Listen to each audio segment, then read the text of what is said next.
Welcome to J news. ముందుగా headlines చూద్దాం. రాష్ట్రంలో రైతుల పరిస్థితి అత్యంత దయనీయంగా ఉందన్న జగన్. చంద్రబాబు ప్రభుత్వం ఉచిత పంటల బీమాను నీరుగార్చిందని విమర్శ. ఇన్పుట్ సబ్సిడీ బకాయిలు గిట్టుబాటు ధరపై స్పష్టత లేదని మండిపాటు.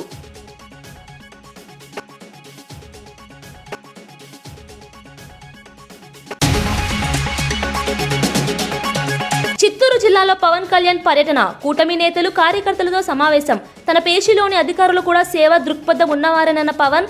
మినీ కలెక్టరేట్లు, ప్రమోషన్లు వంటి మంచి ఆలోచనలు చేస్తున్నారని వెల్లడి.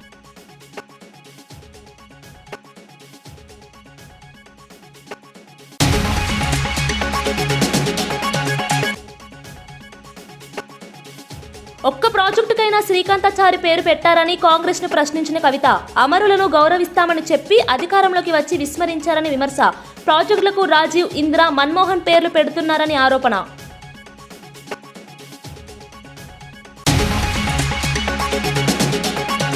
కాంగ్రెస్ పాలనపై మహాధర్నాకు రండి అని రామచందర్ పిలుపు. 2 ఏళ్ల పాలన ప్రజలను విసిగించిందని బీజేపీ ఘాటు ఆరోపణ. రైతులు, యువత, మహిళల సమస్యలు పెరిగాయి, పోరాటానికి సిద్ధం కావాలని వెల్లడి. డిసెంబర్ 7 పెద్దపోరు ఇందిరా పార్క్ లో ప్రజా గర్జన పిలుపు.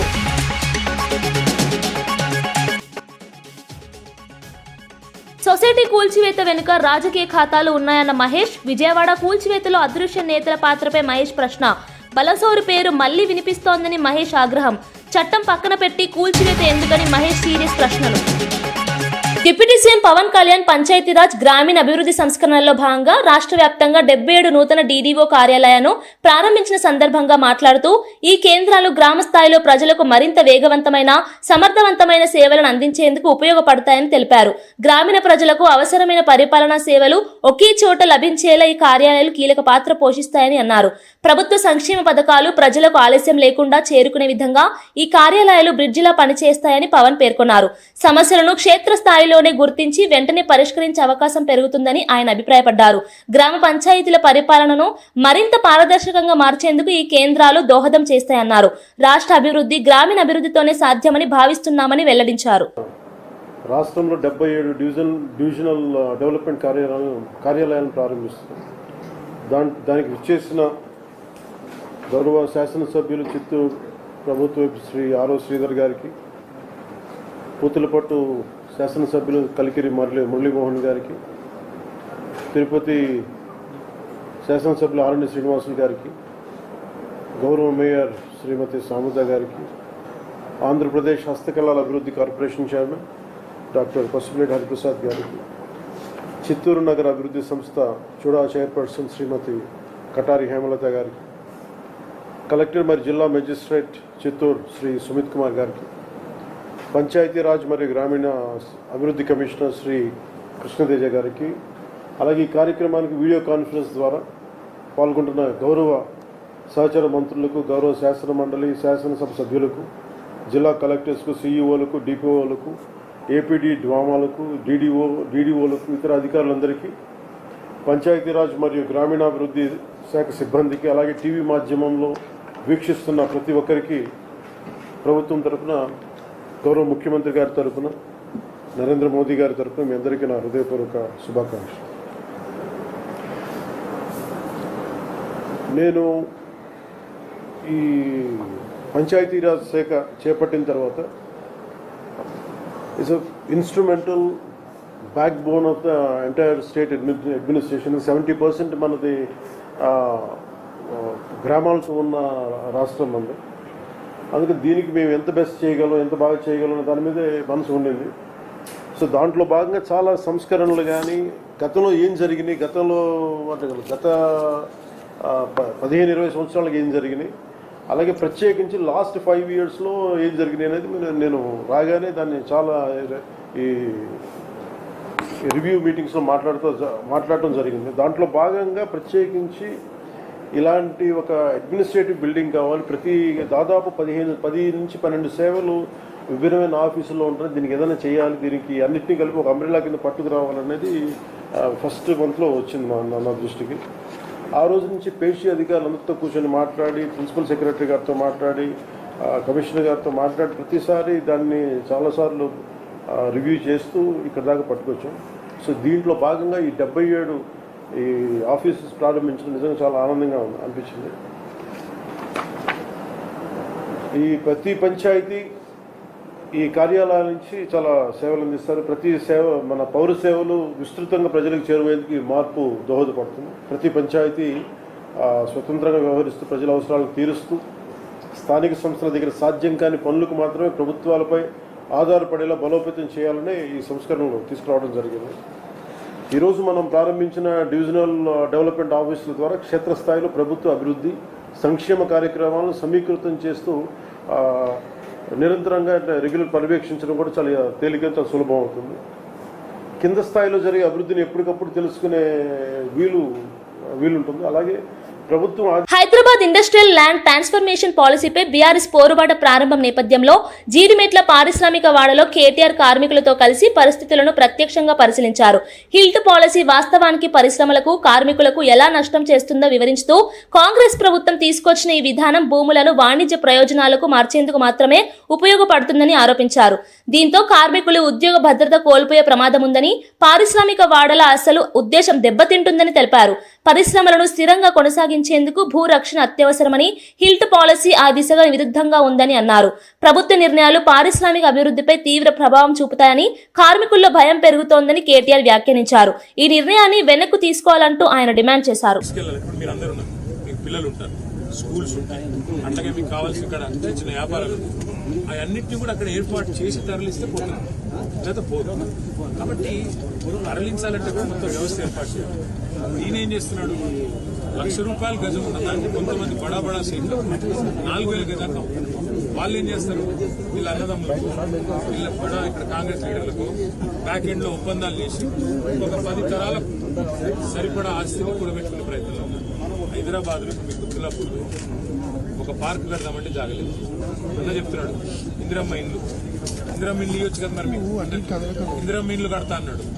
మరి ఇందిరమ్మ ఇండ్లు ఇందులో సగం తీసుకొని కట్టు ఎవడొద్దనండి. ఇందిరమ్మ ఇండ్లకు జాగలేదు, రోడ్డు వైడనింగ్ చేద్దామంటే జాగలేదు, పార్కింగ్ కి జాగలేదు, ఆఖరికి చచ్చిపోతే బొందలగడ్డకు జాగలేదు.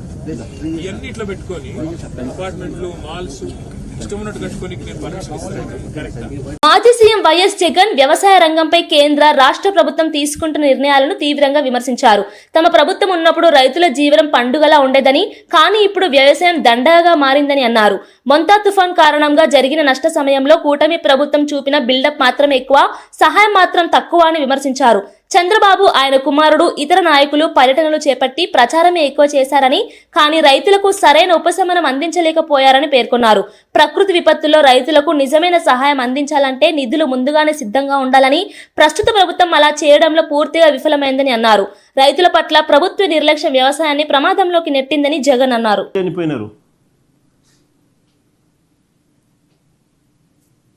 This is a record.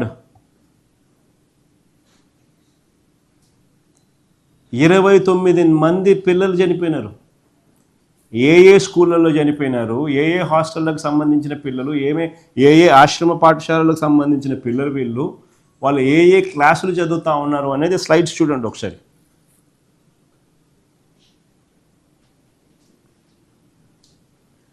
అనారోగ్యంతో మృతి చెందిన పిల్లలు పార్వతీపురం జిల్లా పువ్వల అంజలి 12 సంవత్సరాలు, కురుపాం గిరిజన ఆశ్రమ పాఠశాలలో జాండీస్తో మృతి. కల్పన కురుపాం గిరిజన ఆశ్రమ పాఠశాలలో జాండీస్తో మృతి, పార్వతీపురం మన్యం జిల్లా. ముందువా. తాడంకి చిన్నారి 11 సంవత్సరాలు, మక్కువ మండలం ఎర్ర సామంత వలసలో జాండీస్తో మృతి, పార్వతీపురం మన్యం జిల్లా. రష్మిక 8 సంవత్సరాలు, వెన్నెల వలస గిరిజన బాలికల ఆశ్రమోన్నత పాఠశాలలో మలేరియాతో మృతి. దాని ముందు హడ్డుబంగి గిరిజన సంక్షేమ ఆశ్రమ బాలికల పాఠశాల అనారోగ్యంతో మృతి. పల్లవి 12 సంవత్సరాలు, అనారోగ్యంతో మృతి. మామిడిపల్లి గిరిజన సంక్షేమ ఆశ్రమ పాఠశాల అనారోగ్యంతో మృతి. మోహన్ దాస్ 15 సంవత్సరాలు, పాఠశాల జ్వరంతో మృతి. గిరిజన బాలికల ఆశ్రమ పాఠశాలలో జ్వరంతో మృతి అవంతిక.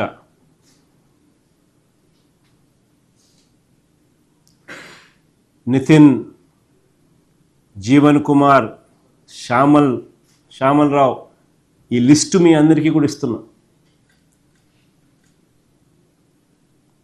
పబ్లిష్ కూడా చేయండి లిస్టు. ఇదొక రికార్డు. 29 మంది పిల్లలు చంద్రబాబు నాయుడు అధికారంలోకి వచ్చిన ఈ 18-19 నెలల్లో చనిపోయిన పిల్లలు. టిల్ట్ పాలసీపై రాష్ట్రంలో జరుగుతున్న వేడిలో భాగంగా కాంగ్రెస్ నాయకులు పరిశ్రమల భూముల విషయంలో గత ప్రభుత్వం ముఖ్యంగా కేటీఆర్ బినామీల అక్రమాలను బయట పెడతామని హెచ్చరిస్తున్నారు. గత దశాబ్దంలో బాలనగర్, పటాన్చెరు, నాచారం, మౌలాలి, వనస్థలిపురం, హఫీజ్పేట్ వంటి ప్రాంతాల్లో పారిశ్రామిక వాడల్లో ఉన్న వేల ఎకరాల భూములు అధికార దుర్వినియోగంతో వ్యక్తుల చేతుల్లోకి వెళ్లాయని ఆరోపిస్తున్నారు. పూర్వంలో పరిశ్రమలు నడిచిన ఆ భూములు ఎలా రియల్ ఎస్టేట్ గా మారాయి, ఎవరు మధ్యవర్తులు, ఎలా కన్వర్షన్లు జరిగాయనే అంశాలను ప్రజల ముందుకు తీసుకువస్తామని తెలిపారు. వనస్థలిపురం సిరీస్ రాజు ఫార్మా భూములు, రాజేంద్రనగర్ బీర్ ఫ్యాక్టరీ భూములు, శంషాబాద్ గ్లాస్ ఫ్యాక్టరీ భూములు అన్ని బినామీలకు వెళ్లిపోయాయని పేర్కొన్నారు. మాజీ ఎమ్మెల్యేలకు బినామీలకు కట్టబెట్టి ఈరోజు వాటిని సమర్థవంతంగా వినియోగించేందుకు ఒక జీవోని తీసుకొస్తే పెద్ద ఎత్తున దుమారం రేపుతూ ఆయా ప్రాంతాల్లో పోయి వాళ్ళు చేస్తున్న రాద్ధాంతం చూస్తే చాలా విచిత్రం అనిపిస్తుంది. 2013లోనే దీనికి సంబంధించిన చట్టం కాంగ్రెస్ పార్టీ తెచ్చింది. ఫర్ ఎగ్జాంపుల్ బాలానగర్ కానీ, పటాన్చెరు కానీ, నాచారం, మౌలాలి, రాజేంద్రనగర్ ఈ ప్రాంతాల్లో, ఈ పారిశ్రామిక వాడల్లో చాలా వరకు కొన్ని సిక్ అయిన కంపెనీలు కానీ లేకపోతే దివాలా తీసిన కంపెనీలకు సంబంధించిన భూములుంటే బీఆర్ఎస్ నాయకులు చట్టాన్ని పక్కన పెట్టేసి వివిధ రకాలుగా వివిధ వ్యక్తులకు వాళ్ళ యొక్క అన్యాయాలకు కట్టబెట్టడమే కాకుండా అక్కడ ఇండ్లు కూడా కట్టుకున్న పరిస్థితి ఉన్నది. ఫర్ ఎగ్జాంపుల్ మనం చూస్తే సిరీస్ కంపెనీ వనస్థలిపురంలో కానీ, శంషాబాద్లో గ్లాస్ ఫ్యాక్టరీకి సంబంధించిన అంశం కానీ, లేదంటే రాజేంద్రనగర్లో బీర్ ఫ్యాక్టరీకి సంబంధించిన అంశాల్లో ఈ బీఆర్ఎస్ హయాంలోనే వీటిలో రెసిడెన్షియల్గా కన్వర్జన్ చేసుకొని ఇండ్లు కూడా కట్టుకొని వాటిని వ్యాపారం కూడా చేసుకున్నారు. అయితే ఈ విషయంలో అమరావతిలో ముఖ్యమంత్రి చంద్రబాబు అధ్యక్షతన జరిగిన 13వ ఎస్ఏపీబీ సమావేశంలో రాష్ట్ర పెట్టుబడుల దిశగా ముఖ్యమైన నిర్ణయాలు తీసుకున్నారు. దాదాపు 26 కంపెనీల నుంచి వచ్చిన 20,000 కోట్ల పెట్టుబడి ప్రతిపాదనలు పరిశీలించిన board energy, IT, industries, tourism, food processing వంటి వివిధ రంగాల్లో కొత్త యూనిట్ల ఏర్పాటుపై చర్చించింది. ఇటీవల పెట్టుబడుల సదస్సులో కుదిరిన ఒప్పందాల అమలు దిశగా కూడా పరిశీలన జరిపారు. పెట్టుబడులు వస్తే రాష్ట్ర ఉపాధి అవకాశాలు, పరిశ్రమల అభివృద్ధి వేగవంతమవుతాయని అధికారులు అభిప్రాయపడ్డారు. సమావేశానికి మంత్రులు నారా లోకేష్, టీజీ భారత, నారాయణ, దుర్గేష్ తదితరులు ప్రత్యక్షంగా, పయ్యావుల కేశవ్ మరియు బీసీ జనార్దన్ వర్చువల్ గా పాల్గొన్నారు.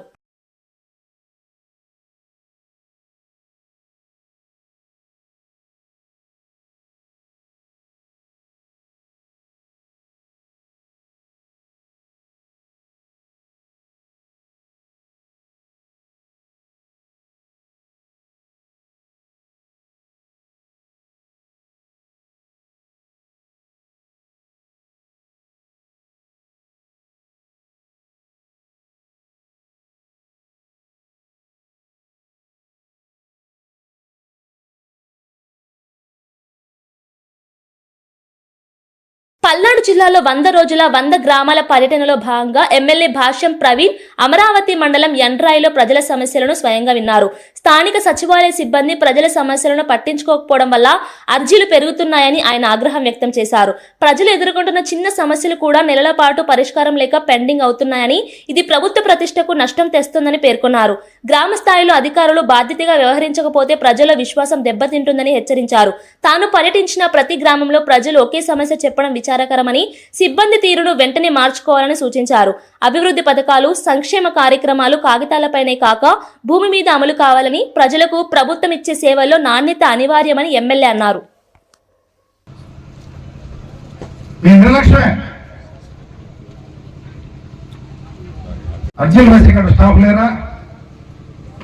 ఇది అనుబంధ సుఖీబాబు పడలేదంటమ్మా, ఒకసారి పడిందంట, రెండోసారి పడలేదంట. ఎందుకు?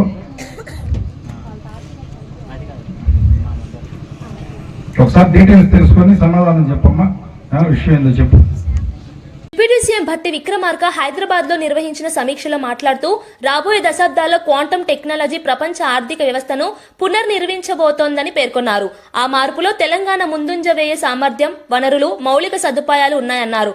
Hyderabad IT, pharma, startup hub గా ఇప్పటికే దేశానికి ఆదర్శమని, ఇప్పుడు క్వాంటం కంప్యూటింగ్, క్వాంటం సెక్యూరిటీ రంగాల్లో కొత్త అవకాశాలు తెరుచుకున్నాయని వివరించారు. కోర్ రీసెర్చ్ నుండి ఇండస్ట్రియల్ అప్లికేషన్స్ వరకు ప్రత్యేక పాలసీ రాబోతోందని చెప్పారు. Their national security, their economic size and growth. While, Debjani Ghosh was speaking and giving her presentation, the risk of future in various fields, of course, we also, fully agree with Ms. Debjani Ghosh, what all that she is trying to tell the states and the country. It will decide in a big way the future of countries, their national security, their economic size and growth also. Telangana quantum strategy aligned with national mission aims for a unified and future-ready roadmap for research, skills development, education, infrastructure and cyber security. It is aligned to Telangana Rising 2047. Friends, you all aware, the state of Telangana is celebrating 2 years completion of our government formation on 8th and 9th. On 9th, we are coming out with our vision document 2047, wherein we are showing how we are going to plan for the state future growth, how we are going to lay the foundation for various sectors to reach our dream of taking the state into $3 trillion economy by 2047. And also, while 130 కిలోమీటర్ల వేగంతో ఢిల్లీ నుండి Mumbai express వేపై ప్రయాణిస్తున్న Nitin Gadkari video viral కాగా Congress MP Gaurav Gogoi లోక్సభలో ఈ అంశాన్ని ప్రస్తావించారు. దేశంలోని అన్ని రాష్ట్రాలకు అలాంటి రోడ్ల నాణ్యత లభించడం లేదని, ముఖ్యంగా అస్సాంలో పరిస్థితి అధ్వానంగా ఉందని విమర్శించారు. అస్సాంలో టోల్ గేట్లు ఉన్నప్పటికీ రోడ్ల నాణ్యత బలహీనంగా ఉండటం వల్ల వాహనాలను 100 నుండి 130 కిలోమీటర్ల వేగంతో నడపడం అసాధ్యమని చెప్పారు. కేంద్ర ప్రభుత్వం చెల్లించే నిధులు, ప్రాజెక్టులు ప్రజలకు నాణ్యమైన మౌలిక సదుపాయాలను అందించాలన్న ఉద్దేశంతో ఉండాలని, కానీ అస్సాంలో పరిస్థితి పూర్తిగా విరుద్ధంగా ఉందని ఆగ్రహం వ్యక్తం చేశారు. क्वालिटी इतना खराब है, स्पीड ब्रेकर्स डैमेज, तो असम के लोग टोल दे रहे हैं पर उस क्वालिटी का जो हाईवे जो आपके वीडियोस में देखते हैं हमको नहीं मिल रहा. विशेष रूप से जोरहाट से डिब्रूगढ़, मैं आपको बार बार ये कहता हूँ, जोरहाट से डिब्रूगढ़ NH37 का बहुत खराब स्थिति है. आपने पिछले सत्र में जांजी का उल्लेख किया. जाजी का पार्ट ठीक है, लेकिन जाजी वाला पार्ट आपके कहने के बाद वहाँ पे काम सुधार हुआ है, लेकिन जोरहाट से डिब्रूगढ़ बहुत लंबा डिस्टेंस है, जिसमें जाजी के बाद जो जगह आती है डीमो, मोरान, बहुत खराब है. तो मुझे पता नहीं चल रहा कि लोग क्यों टोल दे रहे हैं, जबकि एक NH37 जो जोरहाट डिब्रूगढ़ वही आज तक ठीक नहीं हुआ. मैं दोबारा आपसे दरखास्त करूंगा कि आप वहाँ के NHIDCL को बोलें कि काम तेजी से हो. धन्यवाद. ప్రభుత్వ విప్ ఎమ్మెల్యే ఆది శ్రీనివాస్ మాట్లాడుతూ బీజేపీ నేతలు ధర్నాలు చేయడమే తప్ప తెలంగాణ కోసం కేంద్రం వద్ద ఏమీ సాధించలేదని విమర్శించారు. తెలంగాణకు మెట్రో విస్తరణ, regional ring road, Musi river front ప్రాజెక్టులకు కేంద్రం నుంచి ఎలాంటి సహాయం రాలేదని చెప్పారు. మేలిన అభివృద్ధి ప్రాజెక్టులు అడ్డం పడిపోయాయని, ప్రతి సందర్భంలో బీజేపీ నాయకులు విమర్శించడం తప్ప ప్రత్యామ్నాయం చూపలేకపోతున్నారని అన్నారు. తెలంగాణకు ఈ 2 ఏళ్లలో భారతీయ జనతా పార్టీ ప్రభుత్వం ద్వారా ఏం తీసుకొచ్చారని, ఏం ఒరగబెట్టారని చెప్పని మహాధర్నా అంటున్నాం.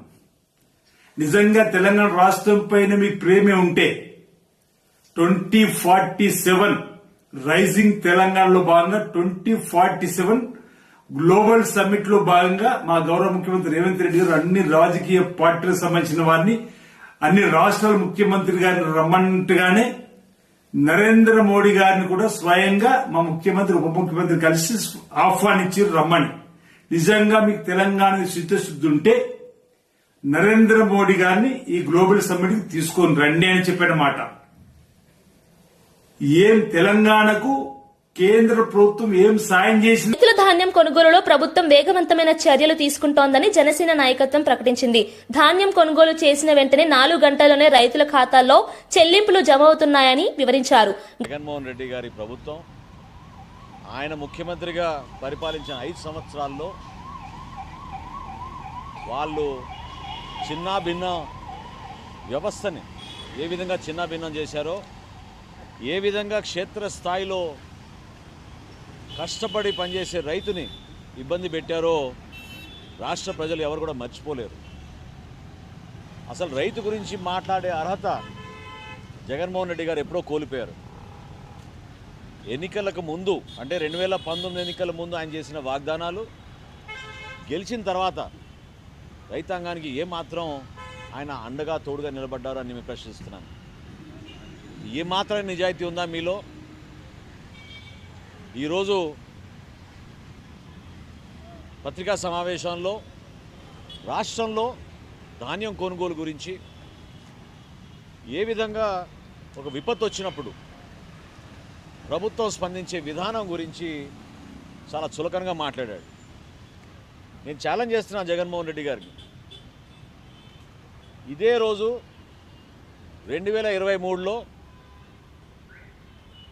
ఎన్నికల సమయంలో సిద్ధమవుతున్నప్పుడు ధాన్యం కొనుగోలు మీరు చేసింది 5,22,000 మెట్రిక్ టన్నులు. ఇదే రోజు డిసెంబర్ 4వ తారీఖు మా కూటమి ప్రభుత్వం గర్వంగా 2,40,000 మంది రైతుల దగ్గర నుంచి ఈ రోజుకి 14 లక్షల మెట్రిక్ టన్నుల ధాన్యం కొనుగోలు చేశాం. మీరు చెప్పే లెక్కేంటి, మా లెక్కేంటి? ఎక్కడున్నారు అసలు మీరు? పరిపాలన చేతగాక మీ అసమర్థతతోటి రైతుల్ని నట్టేట ముంచేసి రైతుల దగ్గర ధాన్యం కొనుగోలు చేయకుండా ప్రభుత్వంలో ఉన్న వ్యవస్థని మీరు ఉపయోగించుకున్నారు. మీరు అనుకున్న రైస్ మిల్లర్లకు పంపించారు ధాన్యం. ర్యాండమైజేషన్ అనే పద్ధతి తీసుకొచ్చిందే మీరు. 60 కిలోమీటర్లు 70 కిలోమీటర్లు రైతులు కష్టపడి జాగృతి జనంబాట కార్యక్రమంలో భాగంగా జాగృతి అధ్యక్షురాలు కవిత రామంతపూర్ ఇందిరానగర్లో వీరనారి చాకెలి ఐలమ్మ విగ్రహానికి పూలమాల అర్పించారు. తెలంగాణ ఉద్యమ చరిత్రలో ఐలమ్మ పోరాటం కీలకమైందని, ఆమె ధైర్య సాహసాలు నేటి తరానికి ప్రేరణ స్రోతస్విగా నిలుస్తాయని కవిత గుర్తు చేశారు. ప్రాంతీయ హక్కులు, సామాజిక న్యాయం కోసం ఐలమ్మ చేసిన పోరాటం తెలంగాణ స్వరాజ్య చరిత్రలో ఒక అపూర్వ అధ్యాయమని పేర్కొన్నారు. జాగృతి ద్వారా యువతలో సేవాభాగం, సామాజిక చైతన్యం పెంపొందించే కార్యక్రమాలు నిరంతరం కొనసాగుతున్నాయని తెలిపారు. ప్రజలతో ప్రత్యక్షంగా కలిసే జనంబాట కార్యక్రమం ద్వారా స్థానిక సమస్యలు తెలుసుకుని వాటిని పరిష్కరించేందుకు ప్రభుత్వం తీసుకోవాల్సిన చర్యలను సూచిస్తామని చెప్పారు. ప్రాజెక్టు కాబట్టి ఎంపీ గారు శ్రద్ధ పెట్టాలని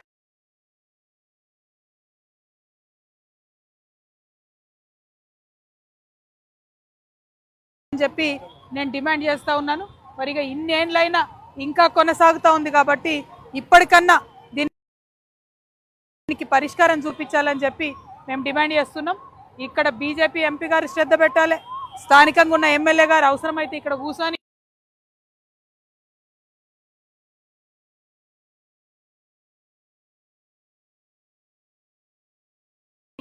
దీక్ష చేసి ధర్నా చేసి మరి గొడవ చేయాలి. దీన్ని త్వరితగతిన పూర్తి చేసుకోవాలి. మీరు చేయకపోతే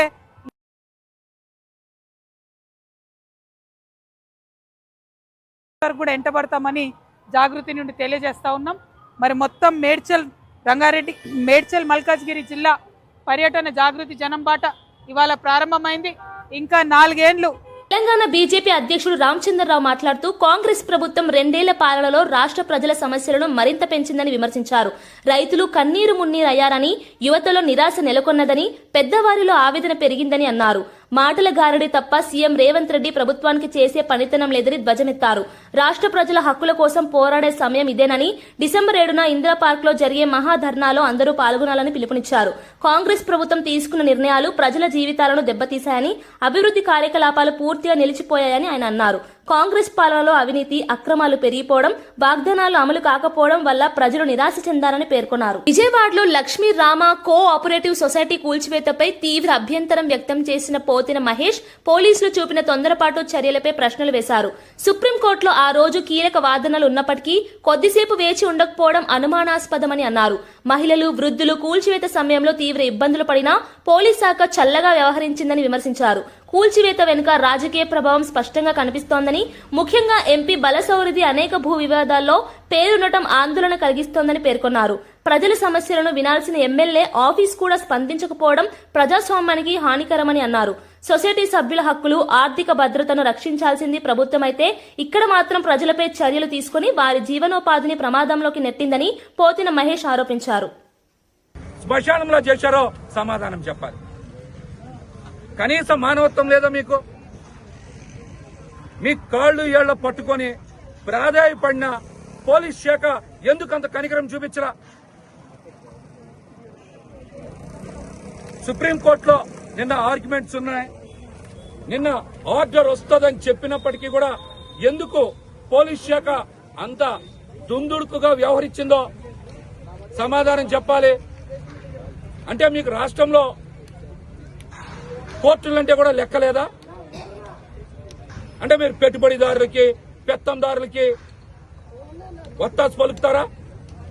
సుప్రీంకోర్టు ఆర్డర్ నిన్న వస్తుందని మహిళలు, వృద్ధులు, చర్చి వాళ్ళు కూడా మీ కాళ్ల వేళ్లబచ్చుకుంటే ఎందుకు మీరు కనికరించలా? 31 డిసెంబర్ వరకు కూడా ఎటువంటి చర్యలు మీరు తీసుకోవద్దని ఆర్డర్ ఇచ్చారు కదా సుప్రీంకోర్టులో. ఎందుకు మీరు తొందరపాటు చర్యలు పాల్పడ్డారో పోలీస్ శాఖ వారు చెప్పాలి. ఈ స్థలంలో రామా కోఆపరేటివ్ సొసైటీ తరపున ఆ సభ్యులు మాత్రం లేరు. దీని వెనకాతల అధికారంలో ఉండేటువంటి వాళ్ళు, కూటమి ప్రభుత్వంలో బలంగా ఉండే నాయకులకి వాటాలు ఉండబట్టే విధంగా జరుగుతుంది ఇది. దీని వెనకాల ఏ ఎంపీ ఉన్నారు, ఏ ఎమ్మెల్యే ఉన్నారో, ఎవరి ఆదేశాల మేరకు పోలీసు వారు ఇంత దుందుడుగా వ్యవహరిస్తున్నారో మీరు కూడా సమాధానం చెప్పాలి. ఇవి బులెటిన్ విశేషాలు. మరో బులెటిన్ లో మళ్ళీ కలుద్దాం. చూస్తూనండి టీజీ5 న్యూస్.